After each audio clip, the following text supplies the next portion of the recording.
How to use UpCounsel employment law services properly. Beginner mistakes that cost you. UpCounsel connects businesses with employment law experts, but beginners often make mistakes that can lead to compliance issues or legal disputes. The first mistake is not clearly defining your needs. Employment law covers contracts, policies, terminations, and discrimination issues.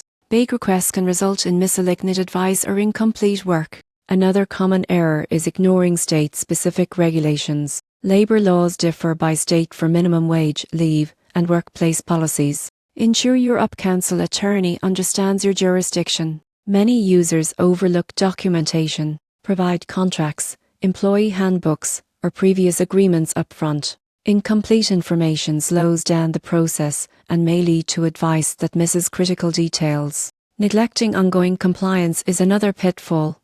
Employment law is not one time. Policies must evolve with changes in laws and workforce. Schedule periodic reviews with your attorney. Finally, some assume UpCounsel replaces internal judgment. Legal guidance supports decision-making, but internal understanding of company culture and employee relation remains essential. To use UpCounsel employment law services properly, define your needs clearly, consider state-specific laws, provide complete documentation, plan for ongoing compliance, and combine legal advice with internal judgment. Avoid these mistakes, and your employment practices will be legally sound and well protected.